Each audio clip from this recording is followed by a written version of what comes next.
In today's video, where do I begin? We have a dealing empire brought down by a £20 million bust. There's two brothers who owed money to a shadowy female financier called the banker. With substantial debts and contracts on their lives, it was time to start cashing in favours and gaining favours by wiping out the competition with all guns blazing. This is Curios&Spiritual. We take a look at the case, the police investigation and trial.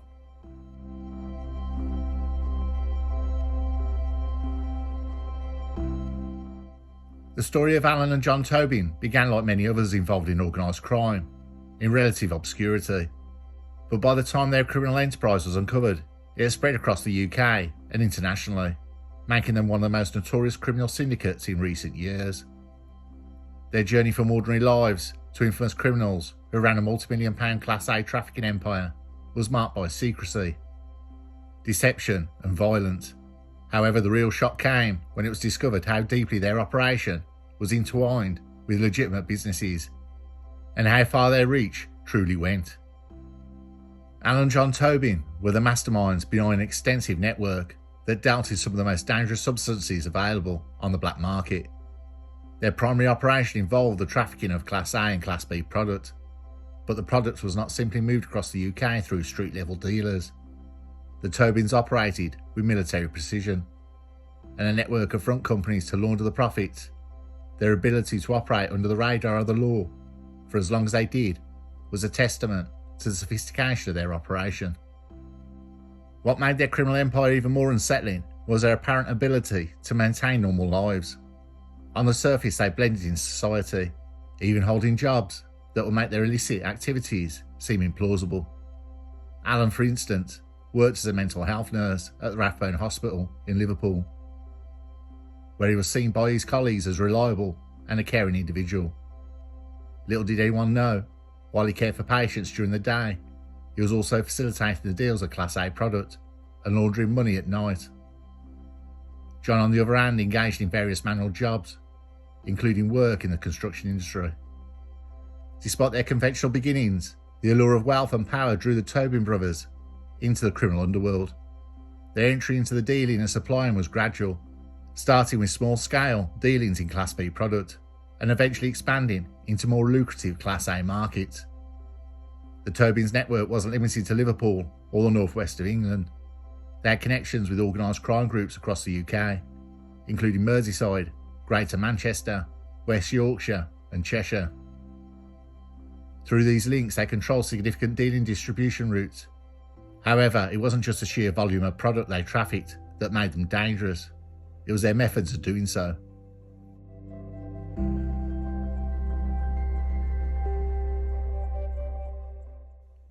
To protect their interests and enforce discipline within their network, the Tobins enlisted the services of Robbie the Bear Broton, a former MMA fighter known for his imposing presence and combat skills.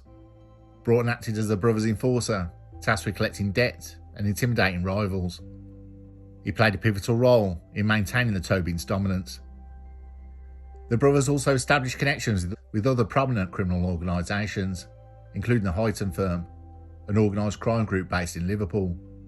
These alliances allowed the Tobins to expand their reach and secure a steady supply of Class A product. Alan's wife, Helen Hartley, played a role in these operations by allowing up to £150,000 of criminal proceeds to be deposited into her bank account. These funds were often disguised as legitimate business transactions, making it difficult for authorities to trace the money back to its illicit origins.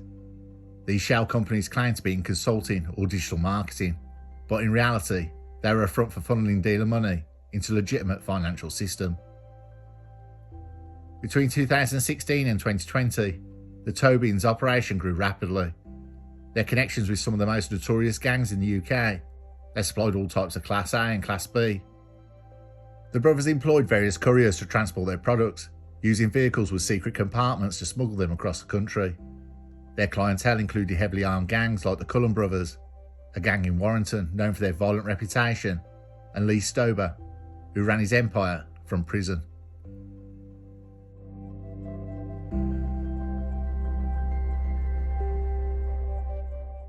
It wasn't until law enforcement agencies cracked the encrypted messaging service EncroChat and launched police's Operation Dreadnaugh. In April 2020, the Tobins criminal enterprise suffered a significant blow when police intercepted a van on the M6 motorway near Knutsford in Cheshire. The vehicle, driven by associate Jamie Simpson, was found to contain 186 kilograms of Class A, with an estimated street value of £20 million. One of the most significant figures in the Tobins criminal network was Jamie Oldroy, a dealer who was heavily involved in the distribution side of the operation. Oldroy's empire was built on trafficking of high-quality Class A. It collapsed after that major seizure on the M6. The Class A, which were intended for distribution across the UK, were intercepted by the police, leading to Oldroy's downfall. The M6 seizure was just the beginning of a series of setbacks for Oldroy. Following the bust, Oldroy faced intense pressure from both rival gangs and police. The loss of his supply led to violent retaliation from other criminals, and his family businesses were targeted in firebombing attacks. At one point, Oldroy's name appeared on gangland hit lists, and police had to issue him Osmond letters to warn that individuals were threatening his life. Oldroy's downfall was significant because it showcased the interconnectivity of criminal networks in the UK. Oldroy was deeply indebted to the Tobins for Class A product, lost in the seizure, and his connections to the brothers were critical to the operation. The collapse of his empire added pressures to the Tobins. The seizure would be a fatal blow to the brothers. Although John's DNA was later found on one of the Class A parcel blocks in the van, the Tobins had bigger problems than the police. In particular, John Tobin was being put under some pressure to pay other people for wages he hadn't been able to pay out for other jobs. He'd been put under pressure to sell his own personal belongings to pay these amounts. When EncroChat was hacked after the 20 million van seizure, messages obtained by the police found the brothers had asked Robbie the Bear Broton to contact someone known only as the banker. It was believed the financier was a woman who acted as an accountant in the illicit underworld dealing trade.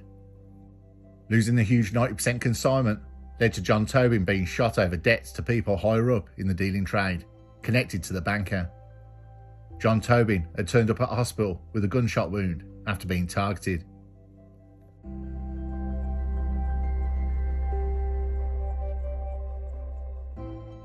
A Manchester-based gangland boss, whose name was never revealed, had been asking gangland for information about Byrne Jr. and his dad Liam Byrne Sr., and had turned to John Tobin.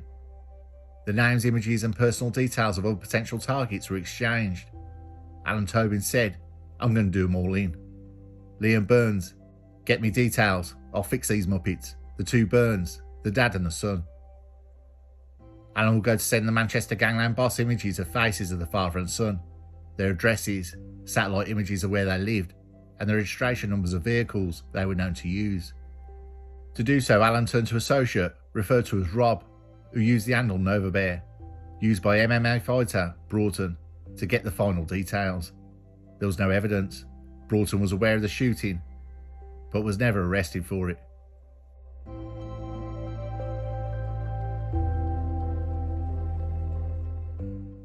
The desperate brothers would then go on to hatch a brutal plot to have a dad and son shot on their doorsteps by gunmen disguised as pizza delivery drivers, and Alan Tobin conspired with an alleged Manchester gangland boss to get another enemy carved up in prison.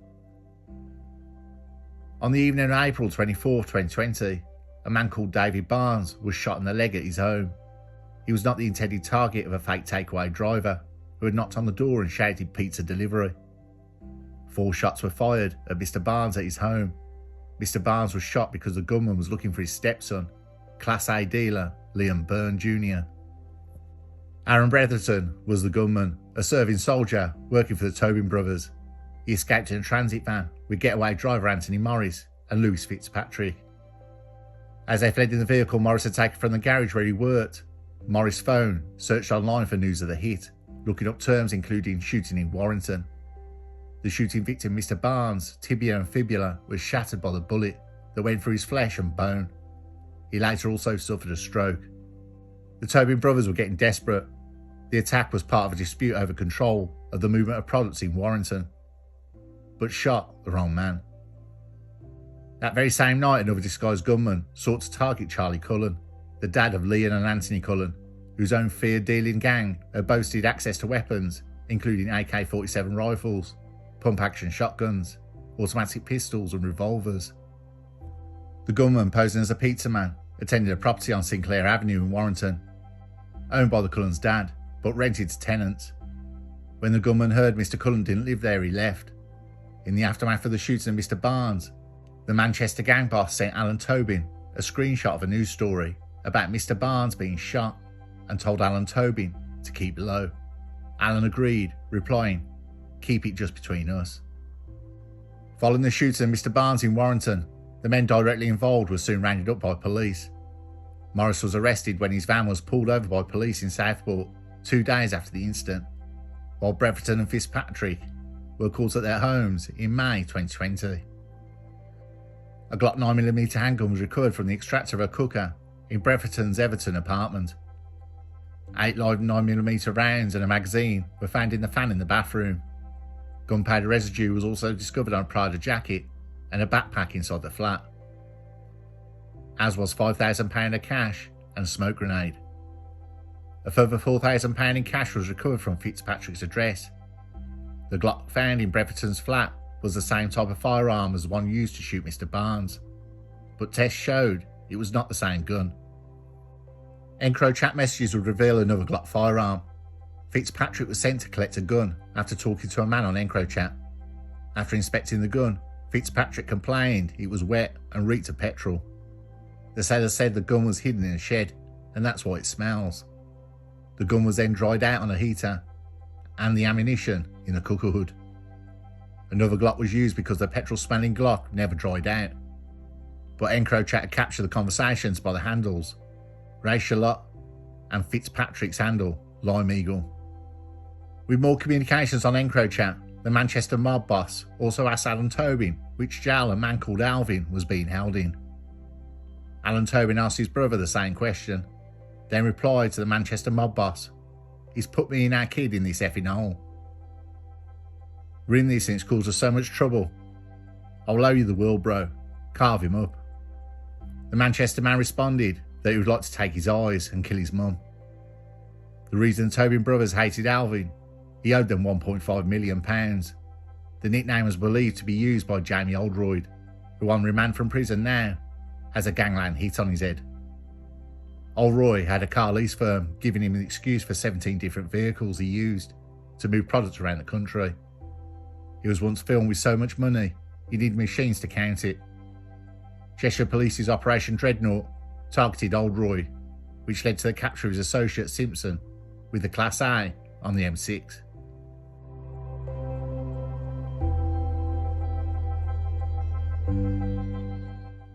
With critical intelligence gathered from the hacked communications on platforms like EncroChat, police were able to move quickly. In late 2020, a major series of raids took place across the UK, focusing on key members of the Tobin network. Alan and John Tobin were both arrested, along with several associates involved in the trafficking and money laundering operations. Alan, who'd been living a double life as a nurse, was apprehended without incident. His role in the criminal network had remained largely hidden by his respectable profession. His colleagues at Rathbone Hospital in Liverpool were stunned, as they had no idea the quiet, unassuming mental health nurse was involved in such a large-scale criminal enterprise.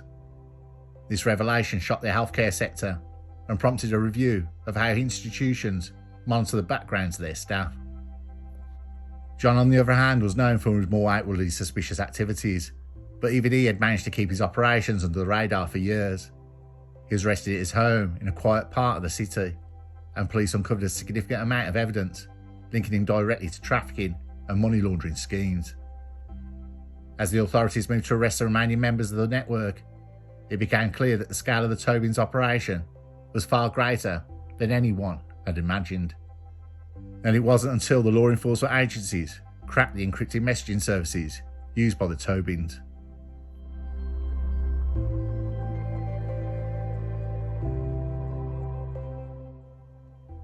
At Liverpool Crown Court on April the 15th, 2021, the Tobin brothers, Alan and John Tobin, pleaded guilty to conspiracy to supply Class A and Class B. The court details their major role in supplying product and the wholesale scale across the UK, with connections to other major criminal networks.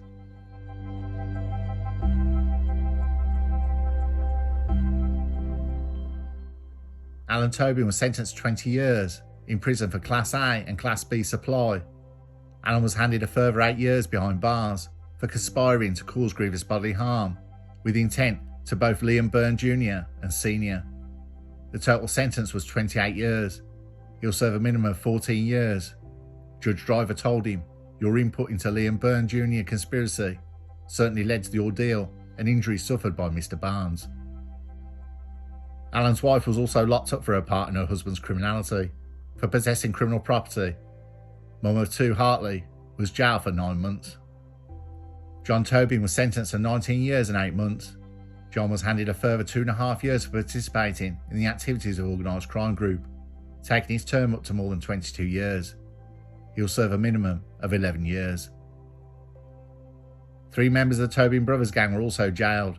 Bear Broton, 39 years old, received a jail term of 8 years and 6 months. Brian McQuillan, 51 years old, was sentenced to 6 years and 4 months. Simon Leach, 30 years old, was imprisoned for 8 years. Aaron Breverton, the hitman, was jailed for 22 years, with an extended 5 years on licence. He'll have to serve nearly 15 years behind bars before he's even eligible for parole. Anthony Morris, the getaway driver, was jailed for 14 years. Lewis Fitzpatrick was jailed for 26 years, with an extended 5 years on licence, meaning he now faces just over 17 years behind bars before he can ask for his release. Jamie Oldroy was jailed for 14 years and 3 months for conspiracy to supply Class A. Jamie Simpson was jailed for 11.5 years for supplying Class A.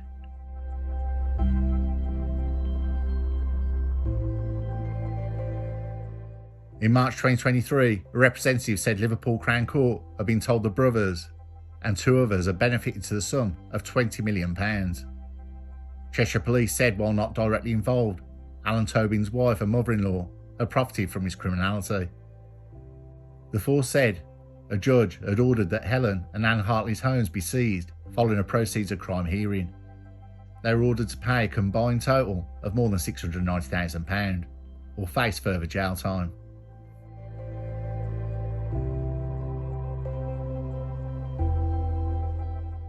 What an epic old story of crime pays until it doesn't.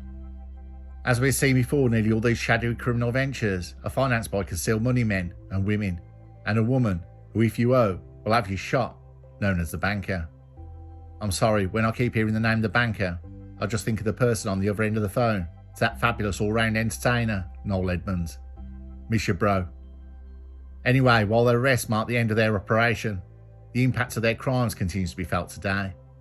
The Tobin Brothers' story is one of greed, ambition, and violence. A tale that shows how easily a criminal network can operate in the shadows, and with you being flush one minute and then broke the next day. The question is all that stress really ever worth it?